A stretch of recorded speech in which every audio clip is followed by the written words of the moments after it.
there's no real magic to it, right? The things that I look at when I run are as follows.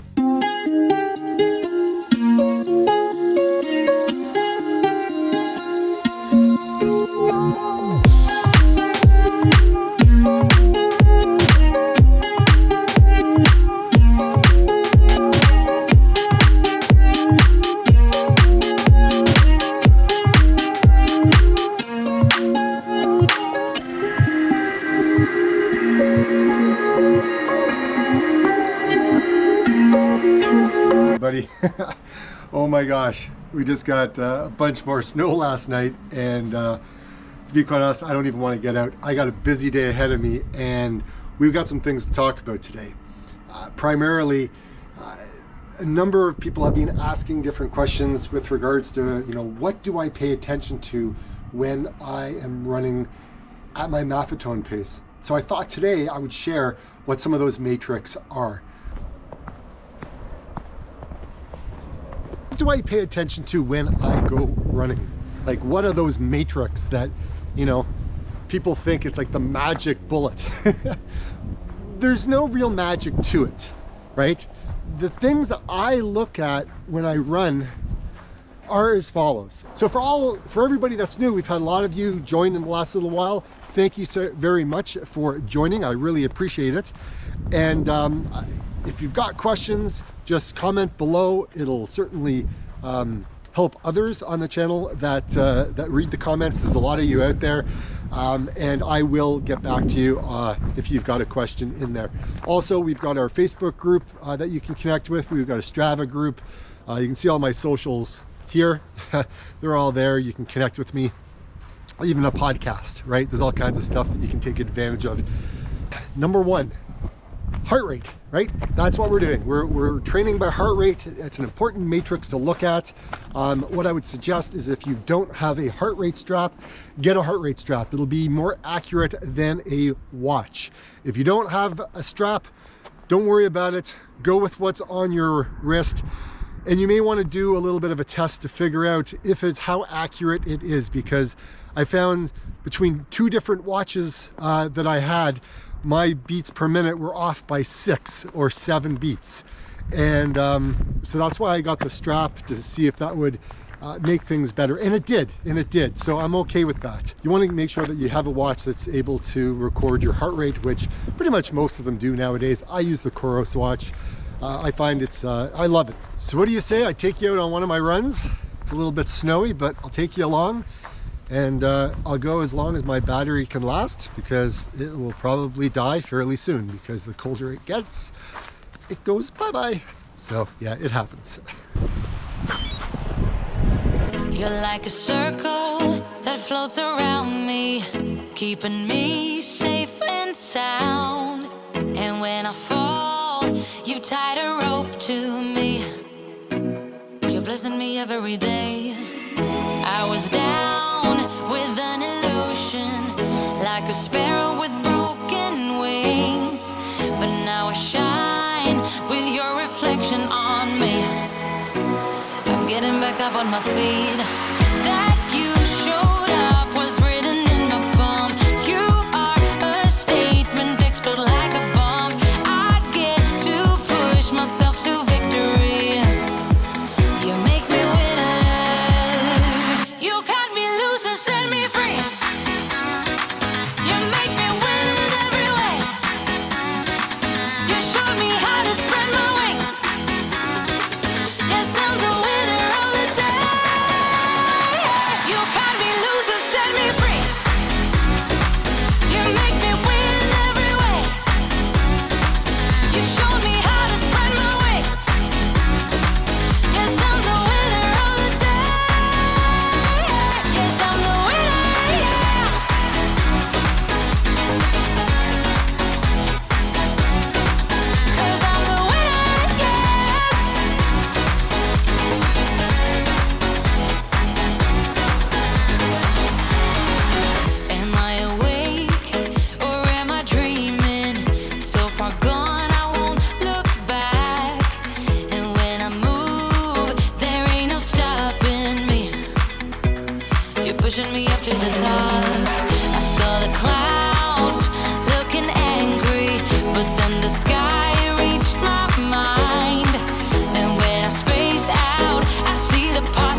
that I want. That you showed up was written in the palm. You are The second thing that I look at when I'm training in my Maffetone pace is my breathing, right? How am I breathing? How labored is it? Am I a couple of breaths in, a couple of breaths out? Do I match my breathing with my pace that I'm running? And that's something that I pay attention to, right? So if I'm running and I'm like, I go, breathe in, out, in, out, in, out. Sometimes there'll be like 3 breaths in, right? 2 breaths out. I mean, I play around with it, right? Sometimes I try to do like 1 breath. Like I just try to figure it out, what makes sense when I'm running and what feels comfortable, okay? So when it comes to your breathing, there's something else that you can do. You can do nasal breathing. So you just literally breathe through your nose.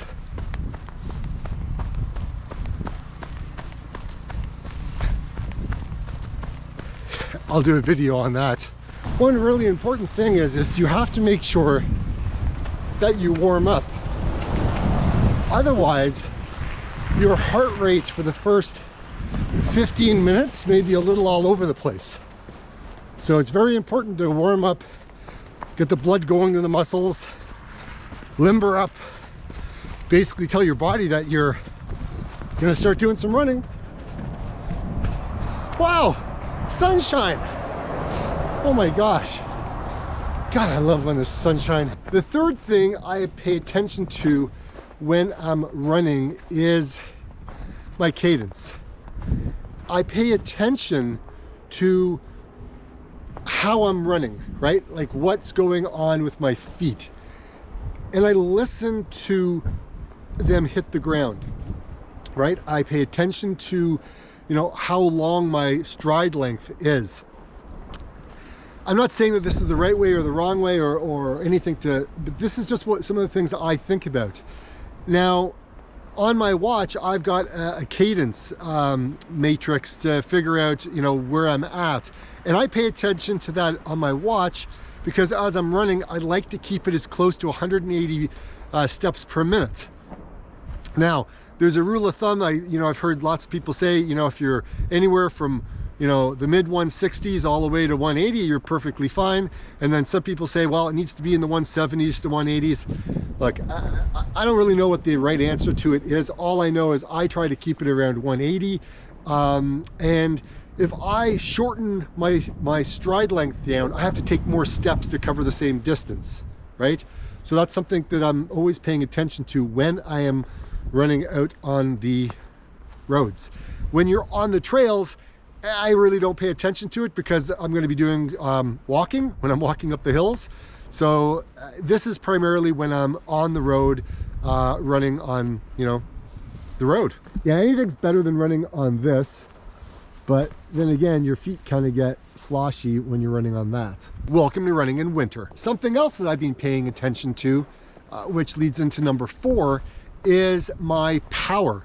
So with my Kuros watch, I can measure what kind of power outage I'm exerting, right? Or that I'm expelling. So Kuros came out with a feature on the watch where I didn't need to have a pod on my shoe that would measure like the power outage while I'm running. I don't know how accurate it is. However, I have found it very helpful to have it as one of my matrix that I look at on my watch, because as I run, I can see how I'm feeling, like what am I putting out there, right? And if I'm running up a hill, I can see my wattage going up because I'm straining to put more power out there to get up. If I'm running into the wind, the same type of thing happens. If the ground changes from concrete to grass or to trail, that's something else that changes that I can measure. So it's very, very cool to see how power correlates to heart rate. I also pay attention to whether I'm going to run up a hill or I'm going to walk. Now, as long as I'm keeping it in my heart rate zone, I'll do my best to run. Like, I am running so flippin' slow right now, guys. It's so, I mean, I could probably walk faster. Like, seriously.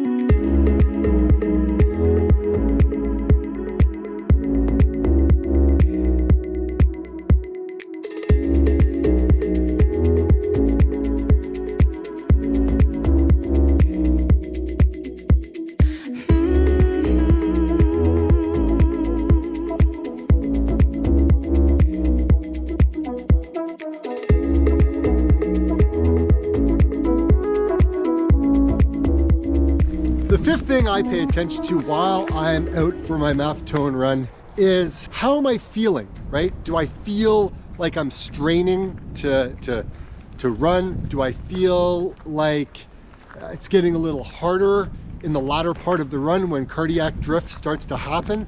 Like, I have to pay attention a lot more as the run goes on, because my heart rate's going to start rising the further I run.